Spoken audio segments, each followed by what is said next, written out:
बिस्मिल्लाहिर्रहमानिर्रहीम अस्सलाम वालेकुम अल्लाहुम्मा सल्लि अला मुहम्मदिन व अला आलि मुहम्मद कमा सल्लैता अला इब्राहीम व अला आलि इब्राहीम इन्नका हमीदुम मजीद अल्लाहुम्मा बारिक अला मुहम्मदिन व अला आलि मुहम्मद कमा बारकता अला इब्राहीम व अला आलि इब्राहीम इन्नका हमीदुम मजीद।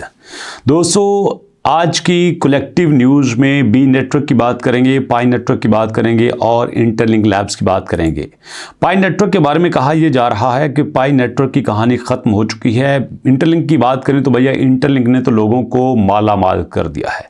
अब बी नेटवर्क अपना क्या प्लान रखता है, ये सब कुछ इस वीडियो में शेयर करेंगे। तो सबसे पहले बात करते हैं पाई नेटवर्क की एंडिंग टाइम की। तो क्या आपका पाई नेटवर्क ख़त्म हो चुका है? दोस्तों, यहाँ पे अगर इसके मार्केट कैप को देखा जाए तो कभी ये मार्केट कैप तकरीबन 20 बिलियन डॉलर पे था। जी हाँ भी दोस्तों, 20 बिलियन डॉलर, जो कि इस वक्त 1.8 बिलियन पे आ चुका है। इसका मतलब ये है कि ये मार्केट कैप पहले से 90% डाउन गया है। ट्रेडिंग वॉल्यूम की बात करें तो इस वक्त 43 मिलियन है और यही ट्रेडिंग वॉल्यूम कभी 1700 मिलियन भी हुआ करता था। और जी प्राइस की बात कर लें तो $2.9 एक टोकन की प्राइस थी, जो कि अभी तक 0.2 पे आ चुकी है। इसका मतलब ये है कि इस वक्त पाई कॉइन जो है वो मरने के करीब है। क्या ऐसा हो सकता है कि पाई कॉइन यहीं से बाउंस बैक करे? इसका सीधा सा जवाब है यस। मैं आपको प्रूफ के तौर पे दिखाना चाहता हूं। देखिए दोस्तों, चार्ट आपको नजर आएगा कि इस चार्ट में आपके पास क्या सिचुएशन चल रही है। पूरे महीने में आपका पाई कॉइन जो है वो 0.19 पे टिका हुआ था और लोग परेशान थे कि ये कैसे 0.19 से निकलेगा। देखिए उसके बाद ये चला गया 0.2829 के पास और फिर दोबारा से इसने अपना ऑल टाइम लो क्रिएट किया और उसके बाद मार्केट में चलने लग गया।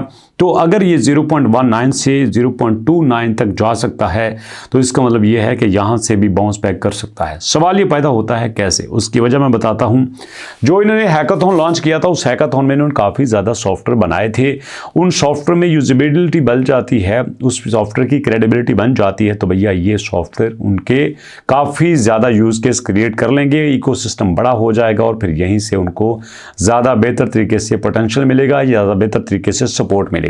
इसके बाद ये भी हो सकता है कि किसी न किसी तरह ये बाइनांस के साथ अपने एग्रीमेंट्स कर लें और बाइनांस इनका KYB का खाता पूरा करने के बाद आ जाए इनकी KYB की वेरीफाइड लिस्ट में। और उसके बाद देखिए आगे होता है क्या, क्योंकि पिछले दिनों जब ये लॉन्च हुआ था 6-7 महीने पहले, वहाँ पे सिर्फ ये न्यूज़ आई थी कि ये बाइनांस पे लॉन्च होने वाला है और उस न्यूज़ ने इनको ऑल टाइम हाई $2.9 पे पहुंचा दिया था। अगर हम बात करते हैं दोस्तों यहाँ पे इंटरलिंक लैब की, तो भैया इंटरलिंक लैब की तो बात ही छोड़ दीजिए। इंटरलिंक लैब यहाँ पे हंगामा मचा चुका है। आप देखिए छोटा सा ओवरव्यू है जिसमें बताया गया है कि इंटरलिंक लैब ने अपने $20,000 जो है वो इन्वेस्टर्स को दिए हैं। इस महीने में तकरीबन इनके पास 1000 इन्वेस्टर और आ चुका है। जी हाँ, 1000 इन्वेस्टर एक और आ चुका है। उसके बाद इन्होंने 20,000 के साथ साथ $50,000 जो है वो कम्युनिटी में डिवाइड किए हैं। $70,000 इन्होंने डिवाइड कर दिए हैं, मतलब 2 करोड़ पाकिस्तानी करेंसी में इन्होंने पैसा डिवाइड कर दिया है। तौबा तौबा तौबा।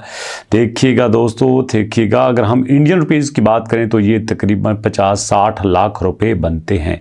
फिर भी ये बड़ी अमाउंट है कि अगर अपने रिवार्ड सिस्टम में इन्वेस्टर्स को लेके आ रहे हैं, कम्युनिटी को लेके आ रहे हैं और इसके बाद उन्होंने कहा है कि हमारा मकसद ये नहीं है कि हम इसी तरीके से आगे बढ़े, हमारा मकसद ये है कि हम बड़े फीचर्स को भी लॉन्च करें, हम लोगों को फिजिकली साथ मिलाएं। और फिजिकली साथ मिलाने के लिए इंटरलिंक लैब ने इंडिया में, UK में और इंडोनेशिया में काफ़ी ज़्यादा इवेंट्स किए और वहाँ से बड़े प्रीशियस लोगों ने वहाँ पार्टिसिपेट किया और इनको सपोर्ट कर दिया। उसके बाद करते हैं बी की बात। दोस्तों, इस वक्त बी की जो ट्रेंडिंग न्यूज़ है उसमें तो ये नज़र आ रहा है कि फिल वक्त इनका फोकस जो है वो यहीं से ट्रैफिक लेके अपने आप को आगे लेके जाने में है। क्योंकि अगर इनकी अपनी अपडेट्स की बात करें तो इनकी अपनी ही वेबसाइट पे वो अपडेट्स नहीं आ रही जो कि लोग यहाँ पे देखना चाहते हैं। मैं जनरली आपको बात बताता हूँ। उसकी वजह यह है कि इनकी तेज़ी से जो व्यूज़ की गिरावट हो रही है, ये इनके फेलियर की सबसे बड़ी निशानी है। हालांकि अगर देखा जाता तो जो इनके फीचर्स है, बी गेम्स हो गया, 100x कॉइन्स हो गया, दोस्तों यहाँ पे DSI हो गया, AI एजेंट्स हो गया, ये सारी चीज़ें तो भैया बड़ी कमाल की हैं और ये लोगों के बड़े फ़ायदे के लिए हैं। अगर बी नेटवर्क अपने किए हुए प्लान पे ही अमल कर लेता है, जो इन्होंने फ्यूचर का प्लान बताया है, तो मैं समझता हूँ कि बी नेटवर्क को ताउम्र ये अमर करने के लिए काफ़ी है। मैंने बड़ी बात कह दी है कि ताउम्र ये अमर करने के लिए काफ़ी है, क्योंकि कोई भी प्रोजेक्ट इतनी ज़्यादा हाइप क्रिएट नहीं कर सकता जैसे कि आपको पता है कि पाई ने किया था और पाई के बाद यहाँ पे जितनी बड़ी हाइप इंटरलिंक लैब की है और बी नेटवर्क की है शायद ही किसी को हो सकती है। तो ऐसे में दोस्तों इंटरलिंक लैब को या पाई को या बी नेटवर्क को हतमी समझ लेना गलत होगा। आपको चाहिए कि हमेशा मल्टीपल प्रोजेक्ट पे काम करें।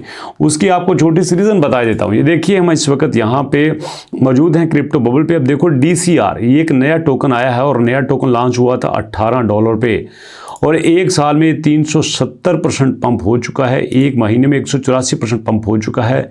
मतलब इसी महीने में दोस्तों $16 पे था, 16 से 54 पे चला गया। तो और बताओ इसमें क्या करना है। मज़े की बात यह है कि ये बाइनांस पे भी लिस्टेड है। तो हमारे पास बड़े सारे मौके होते हैं आगे बढ़ने के, लेकिन हम आगे नहीं बढ़ते क्योंकि हम सर्च और नहीं करते। अगर आपने सर्च किया होता, डैश को किया होता, यहाँ पे हमारे पास जो है वो DECRED को किया होता, तो आज आप भी कई 100 गुना ज़्यादा कमा चुके होते। इसलिए कुछ भी इसमें हतमी नहीं होता। वेट करते रहिए, जब भी आपको मौका मिले उस मौके पर आके चौका लगा दीजिए और फिर मुलाकात करते हैं इंशाल्लाह नेक्स्ट वीडियो में। तब तक के लिए अल्लाह की अमान।